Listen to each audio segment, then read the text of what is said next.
আল্লাহ রাব্বুল আলামিন বলেন, ইন্নামাল মুমিনুনা আল্লাযীনা ইযা যুকিরাল্লাহু ওয়াজিলাত কুলুবুহুম ওয়া ইযা তুলিয়াত আলাইহিম। আর যে ব্যক্তি কোরআন ধরবে না, কোরআন মাফিক জীবন গঠন করবে না, কোরআনের হালালকে গ্রহণ করবে না, ওই ব্যক্তি হাজার হাজার টাকার মালিক হতে পারে, অট্টালিকা বড় বড় থাকতে পারে, ব্যবসা বাণিজ্য মিল কারখানা সব হতে পারে, কিন্তু আল্লাহ রাব্বুল আলামিন বলেন তার জীবন থেকে আমি আল্লাহ পাক বারাকাত কেড়ে নিব। আল্লাহ রাব্বুল আলামিন বলেন, وَمَنْ أَعْرَضَ عَنْ ذِكْرِي فَإِنَّ لَهُ مَعِيشَةً ضَنكًا وَنَحْشُرُهُ يَوْمَ الْقِيَامَةِ أَعْمَى قَالَ رَبِّ لِمَ حَشَرْتَنِي أَعْمَى وَقَدْ كُنْتُ بَصِيرًا। জোরে পড়ুন নাউযু বিল্লাহ। সংবিধান বানানোর কারণে এমন হয়ে গেল, যাকাতের মাল কারে দিবে এমন কোনো দরিদ্র মানুষ খুঁজে পাওয়া যাচ্ছে না। সেই সময় একজন লোক তার যাকাতের মালগুলো নিজ জায়গার মধ্যে বন্টন করতে পারলেন না, চলে গেলেন মরুভূমির মধ্যে, হাঁটতেই শুরু করলেন মরুদ্যানে, মরুভূমিতে। এভাবে দিন রাত অতিক্রম হতে লাগলো। আল্লাহ রাব্বুল আলামিন বলেন, যে গোলামগুলো কোরআনের মাহফিলে বসে যায় আল্লাহ রাব্বুল আলামিনের তারা প্রিয়, তারা হেদায়েত প্রাপ্ত, আর তারাই হচ্ছে সফল কাম। পড়েন সুবহানাল্লাহ। আল্লাহ রাব্বুল আলামিন বলেন, কুল ইন্নাল্লাহা ইউযিল্লু মান ইয়াশা ওয়া ইয়াহদি ইলাইহি মান আনাব। চিল্লায় পড়েন সুবহানাল্লাহ। আমার আল্লাহ রাব্বুল আলামিন ডেকে বলেন, যারা কোরআনের মাহফিলে বসে যায় আমার আল্লাহ রাব্বুল আলামিন তাদেরকে হেদায়েত লাভে ধন্য করেন। আল্লাহ রাব্বুল আলামিন ডেকে বলেন, ও হাবিব মুহাম্মদ সাল্লাল্লাহু আলাইহি ওয়াসাল্লাম আপনি বলে দেন, আল্লাহ যাকে চান পথভ্রষ্ট করেন। যে ব্যক্তি বিনয় নিয়ে হেদায়েতের দিকে অগ্রসর হয়, কোরআনের দিকে, জিকিরের দিকে আসে, ওই গোলামদেরকে আমি ধন্য করে দেই হেদায়েতে। পড়েন সুবহানাল্লাহ। এক নম্বর পুরস্কার পেলেন আপনি, আমি হেদায়েত প্রাপ্ত। পড়েন সুবহানাল্লাহ।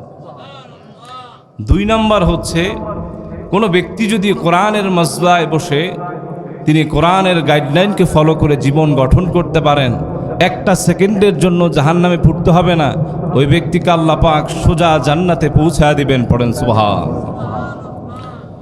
প্যারা নবীজি আমার মুহাম্মদ সাল্লাল্লাহু আলাইহি ওয়াসাল্লাম ইরশাদ করেছেন, মান জাআলাল কুরআনা আমামাহু কাদাহু ইলাল জান্নাহ।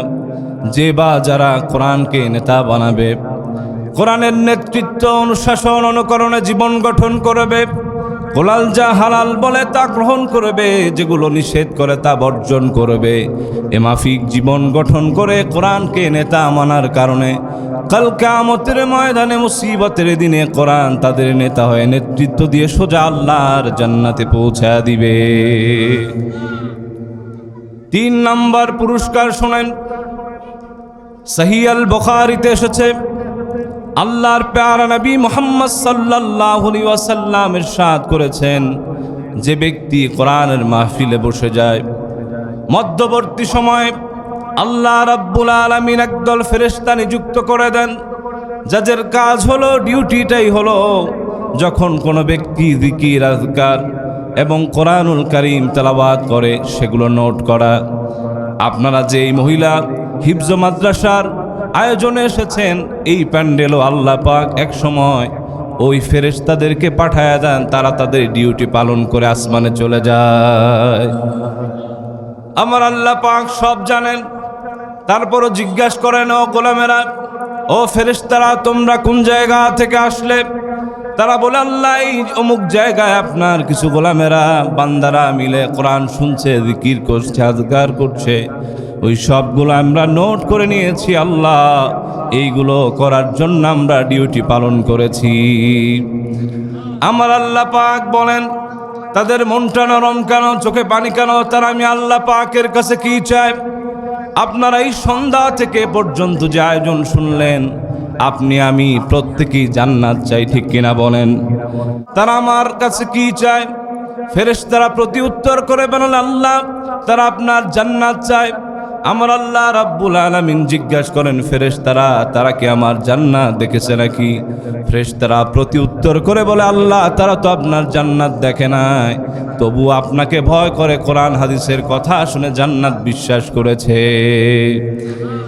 আমার আল্লাহ রাব্বুল আলামিন ডাক দিয়া বলেন, যারা আমাকে দেখলো না, জান্নাত দেখলো না, এরপরও আমি আল্লাহ রাব্বুল আলামিনের উপরে বিশ্বাস রাখে, জান্নাতের আশা করে, যাও ফেরেশতারা তোমরা সাক্ষী থাকো, আমি আল্লাহ পাক তাদেরকে জান্নাত দান করে দিলাম।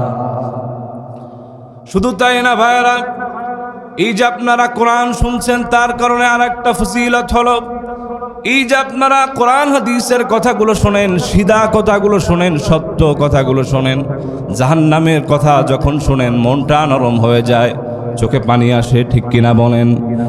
এই সব সিনগুলো আল্লাহ রাব্বুল আলামিন রেকর্ড করে নিয়ে যায়, মনটা নরম হয়ে যায়, চোখে যখন ছলো ছলো নয়নে পানি চলে আসে, আমার আল্লাহ রাব্বুল আলামিন ডেকে বলেন, ও আমার ফেরেশতারা, তারা তো, আমি তো তাদেরকে জান্নাত দিলাম, এখন তাদের মনটা নরম কেন, মনটা বেজার কেন? তার আমি আল্লাহ রাব্বুল আলামিনের কাছে কি চাই?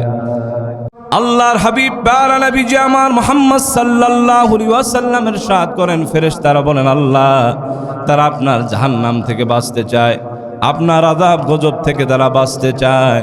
আমার আল্লাহ পাক আবার প্রশ্ন করেন, ফাহাল রাওহা, তারা কি আমার জাহান্নাম দেখছে নাকি? ফেরেশতারা প্রতি উত্তর করেন, আল্লাহ, আপনার জাহান্নাম যদি দেখতো দুনিয়াদারি করতে পারতো না, আপনাকেও দেখে নাই, আপনার জাহান্নামকেও দেখে নাই, কোরআন হাদিস শোনে, ওলামায়ে কেরামের বয়ান বিশ্বাস করে, এই জন্য মনটা নরম আর আপনার কাছে অনুশোচনা করছে। আমার আল্লাহ পাক ডেকে বলেন, ফেরেশতারা তোমরা সাক্ষী থাকো যে আমি আল্লাহ পাককে দেখলো না, জাহান্নামও দেখলো না, আমাকে ভয় করলো, জাহান্নাম থেকে পানা চাইলো। যাও ফেরেশতারা তোমরা সাক্ষী থাকো, আমি ওই গোলামদেরকে জাহান্নামের নাম থেকে চিরতরে ওই লিস্ট থেকে আমি নাম আল্লাহ রাব্বুল আলামিন ডিলিট করে দিলাম। তাহলে কোরআন শুনলে লাভ আছে না নাই? এখন আসেন আমার ভাইরা, কোরআনুল কারীমের 8 নং সূরার 2 নং আয়াতে আল্লাহ রাব্বুল আলামিন বলেন, যারা কোরআন ধরবে, কোরআন পড়বে, কোরআন মাফিক জীবন গঠন করবে, আমার আল্লাহ রাব্বুল আলামিন একাতি তাদের 3টা পুরস্কারের কথা বলেছেন। তাহলে 4 নম্বর পুরস্কার খেয়াল করেন, কোন ব্যক্তি যখন, কোন মুমিন যখন আল্লাহর জিকির তথা কোরআনুল কারীম ধরে পড়ে, আমার আল্লাহ রাব্বুল আলামিনের কোরআন ধরার কারণে সিধা সাপটা কথাগুলো, স্পষ্ট কথাগুলো, একদম নিখুঁত বয়ানগুলো যখন তাদের সামনে আসে, তাদের হৃদয় প্রকম্পিত হয়। আল্লাহ রাব্বুল আলামিন তাদেরকে স্বর্গীয় সুধা ঢেলে দেন আর তাদের ঈমান বাড়তে থাকে। আল্লাহর উপরে তাওয়াক্কুল করবার জন্য যা কিছু দরকার, ওই ধরনের হিম্মত, কুওয়াত আমার আল্লাহ রাব্বুল আলামিন তাদের দান করে দেন। আল্লাহ রাব্বুল আলামিন বলেন, ইন্নামাল মুমিনুনা আল্লাযীনা ইযা যুকিরাল্লাহু ওয়াজিলাত কুলুবুহুম ওয়া ইযা তুলিয়াত আলাইহিম যাদাতহুম ঈমানা ওয়া আলা রাব্বিহিম ইয়াতাওয়াক্কালুন। জোরে পড়ুন আল্লাহু আকবার। আল্লাহ রাব্বুল আলামিন বলেন, আমার পিওর কিছু গোলামেরা, বিশ্বাসী বান্দারা যখন তাদের সামনে আল্লাহর জিকির তথা কোরআনুল কারীমের খোলাসা বয়ান হয়, হৃদয়টা প্রকম্পিত হয়ে যায়, আর আমি ওই হৃদয়ের মধ্যে আল্লাহ রাব্বুল আলামিন স্বর্গীয় সুখ আর শান্তি দিয়া সমৃদ্ধ করে দেয়। যে ব্যক্তি কোরআন ধরবে, আমার আল্লাহ রাব্বুল আলামিন তাকে স্বর্গীয় সুধা দান করবেন। তার বড় স্ট্যাটাস নাই, সম্মান নাই, হয়তোবা সমাজে তার তেমন কোনো দাম নাই, কিন্তু কোরআনের সঙ্গে সম্পর্ক থাকার কারণে তার হৃদয়ের মধ্যে আল্লাহ পাক এমন প্রশান্তি দেন, ওইটা কোটি টাকা দিয়েও অর্জন করা সম্ভব নয়। আর যে ব্যক্তি কোরআন ধরবে না, কোরআন মাফিক জীবন গঠন করবে না, কোরআনের হালালকে গ্রহণ করবে না, ওই ব্যক্তি হাজার হাজার টাকার মালিক হতে পারে, অট্টালিকা বড় বড় থাকতে পারে, ব্যবসা বাণিজ্য মিল কারখানা সব হতে পারে, কিন্তু আল্লাহ রাব্বুল আলামিন বলেন তার জীবন থেকে আমি আল্লাহ পাক বারাকাত কেড়ে নিব। আল্লাহ রাব্বুল আলামিন বলেন وَمَنْ أَعْرَضَ عَنْ ذِكْرِي فَإِنَّ لَهُ مَعِيشَةً ضَنكًا وَنَحْشُرُهُ يَوْمَ الْقِيَامَةِ أَعْمَى قَالَ رَبِّ لِمَ حَشَرْتَنِي أَعْمَى وَقَدْ كُنْتُ بَصِيرًا জোরে পড়ুন নাউযুবিল্লাহ। যারা কোরআন ধরল না, কোরআন মাফিক জীবন গঠন করল না, কোরআনকে ত্যায্য করলো, কোরআনকে সরায় দিল জীবন থেকে, কোরআন থেকে মুখ ঘুরায় নিল, আমার আল্লাহ রাব্বুল আলামিন বলেন কোরআন সরায় দেওয়ার কারণে আমি আল্লাহ রাব্বুল আলামিন ওই বান্দাদের জীবনকে সংকীর্ণ করে দেই। নাউযুবিল্লাহ পড়েন। ওয়ামান আ'রাদা আন যিকরি ফাইন্না লাহু মাঈশাতান দনকার ব্যাখ্যায় মুফাসসির দুটি কথা বলেছেন। আমার আল্লাহ রাব্বুল আলামিন জীবন সংকীর্ণ করেন দুই ভাবে। এক হলো আল্লাহ পাক জীবন থেকে বারাকাত কেড়ে নেন, আর এই ব্যক্তির যখন মরণ হয়ে যাবে আলমে বারজাকে আল্লাহ রাব্বুল আলামিন কবরটা তার জন্য সংকীর্ণ করে দিবেন। পড়েন নাউযুবিল্লাহ। এখন প্রথম কথা আসেন, আল্লাহ রাব্বুল আলামিন বারাকাত কেমনে করবেন? আপনার হাজার হাজার টাকা ইনকাম মাসে রয়েছে, মিল ফ্যাক্টরি, কোনো অভাব নাই, কিন্তু আপনার পিছন থেকে রোগ ছাড়বে না। আপনি হাজার হাজার টাকা ইনকাম করেন, কিন্তু সুদ টানতে টানতে আপনার জীবন শেষ হয়ে যাবে, আর এই আসল টাকা কবে দিবেন এর কোনো গ্যারান্টি নাই। এই জন্য প্রিয় ভাইয়েরা আমার, যে সময়টা যে সমাজটা কোরআন দ্বারা সাজানো ছিল, সেই সমাজটা আল্লাহ রাব্বুল আলামিন এমন বারাকাত দিলেন, ওই বারাকাত কোনো দিন শেষ করার ছিল না। খলিফাদের সময় এমন ছিল, দ্বিতীয় ওমর যাকে বলা হয় তার সময় এমন ছিল। আল্লাহর কোরআনকে তারা ধরার কারণে, জীবনের জন্য দুস্তুর বানানোর কারণে, সংবিধান বানানোর কারণে এমন হয়ে গেল যাকাতের মাল কারে দিবে এমন কোনো দরিদ্র মানুষ খুঁজে পাওয়া যাচ্ছে না। সেই সময় একজন লোক তার যাকাতের মালগুলো নিজ জায়গার মধ্যে বন্টন করতে পারলেন না, চলে গেলেন মরুভূমির মধ্যে, হাঁটতেই শুরু করলেন মরুদ্যানে, মরুভূমিতে। এভাবে দিন রাত অতিক্রম হতে লাগলো। একদিন না, 2 দিন না, 7 দিন 7 রাত হয়ে গেল, তারপর কোনো মানুষ পায় না যাকে যাকাতের টাকা দেয়া যায়। কিতাবের মধ্যে এসেছে সেই সময়টা এমন ছিল, একজন ব্যক্তি জীর্ণ শীর্ণ মানুষ, শরীরের পোশাকটা তেমন ভালো না, দেখতে মনে হয় যাকাতের মাল খেতে পারে। তাকে দেখার পরে ওই আগন্তুক লোকটা বড় খুশি হয়ে গেল, একটা মানুষ পাওয়া গেল যাকাত দেবার মতো। আপনারা জেনে থাকবেন, আরবের মানুষ বড় বড় আলখাল্লা পরে, জুব্বা পরে সাদা রঙের, যখন মরুভূমির মধ্যে সাইমুম হয়, বাতাস হয়, ঝড়ো হাওয়া হয়, এই বালুর হাওয়া যখন হয় ওই ব্যক্তির গায়ে লাগতে শুরু করলো। সাদা জামাটা দিন দিন কালো হয়ে গেল, মনে হচ্ছে যেন ভিক্ষুক। ওই ব্যক্তি স্বস্তির নিঃশ্বাস ফেলল, মনে করল এতদিন আমার গন্তব্য, আমার যে মূল উদ্দেশ্য ছিল তা আমি পেয়ে গিয়েছি। এখন এই ব্যক্তির কাছে যাকাতের মালটা দিয়ে দেই, তাহলে এই সময় আমার জন্য মুক্তির কারণ হয়ে দাঁড়াবে। ওই ব্যক্তিকে বলল, শোনো, আমি এরকম 7 দিন 7 রাত ধরে মানুষ খোঁজাখুঁজি করছি, কোনো মানুষ পাচ্ছি না। তোমাকে দেখে মনে হচ্ছে তুমি যাকাতের মাল খেতে পারো, এই নাও, এই পটলিটা নাও, এর মধ্যে অর্থ জাহরাত স্বর্ণরৌপ্য সব আছে, তুমি নাও, আর তোমার জীবনটা সেট করে নাও সুন্দরভাবে। ওই ব্যক্তি বলল, শোনো, তুমি তো এভাবে ঘুরছো, আমি তোমার চাইতে বেশি সময় ধরে ঘুরছি। এ আরবের মধ্যে একজন লোকও পাই না যা আল্লাহর যে মহান বিধান যাকাতের মালগুলো পরিশোধ করে আমি দেনামুক্ত হব। এই সময়টা কোরআন ছিল, তাই আল্লাহ রাব্বুল আলামিন বারাকাত দিয়েছেন। যেই সময় প্রত্যেকটা মহল্লার মধ্যে কোরআনুল কারীমের তেলাওয়াত হতো গুনগুন আওয়াজে, সেই সময় ভাই ভাইয়ের মধ্যে এত হিংসা ছিল না, মামলা ছিল না, মোকদ্দমা ছিল না। চিল্লায় কোন ঠিক কিনা? আজ সমাজের মধ্যে যত অশান্তির কারণ, কোরআন আমরা ধরি না, সব কিছু ধরি, কোরআন ছাড়ি। ঠিক কিনা বলেন? এজন্য কোরআন থেকে আল্লাহ রাব্বুল আলামিন বলেন, ওয়ামান আ'রাদা আন যিকরি ফাইন্না লাহু মাঈশাতান দানকা। আমি আল্লাহ রাব্বুল আলামিন কোরআন যারা ধরবে না, পড়বে না, কোরআন থেকে যারা মুখ ঘুরিয়ে নেবে, তাদের শত কিছু থাকার পর আমি জীবনকে সংকীর্ণ করে দেব, হৃদয়ের মধ্যে কোনো সুখ খুঁজে পাবে না। পড়েন নাউযুবিল্লাহ। 2 নম্বর ব্যাখ্যা হলো, যারা কোরআন ধরবে না, কোরআন পড়বে না, আমার আল্লাহ রাব্বুল আলামিন তাদের জীবনকে সংকীর্ণ করার পর যখন তারা ইন্তেকাল করবে, কবরটা আল্লাহ রাব্বুল আলামিন একদম সংকীর্ণ করে দিবেন। এজন্য রাসূলুল্লাহ বলেছেন, কবরটা হলো একটা ব্যক্তির জন্য সবচেয়ে বড় জায়গা, সবচেয়ে বড় কঠিন জায়গা। নাফরমান যখন কবরে ঢুকবে, ডান পাশের মাটি বাম পাশে এমন চাপ দিবে, হাড় হাড্ডি ভেঙে গুঁড়া গুঁড়া হয়ে যাবে।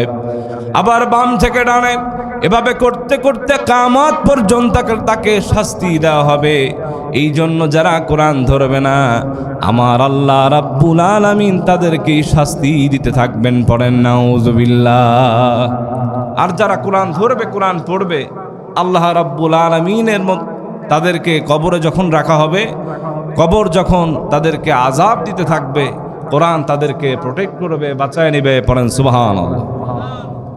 আজকেও আমি আমার মসজিদে তাফসীর করছিলাম সূরা মুলকের কয়েকটা ফজিলত আছে।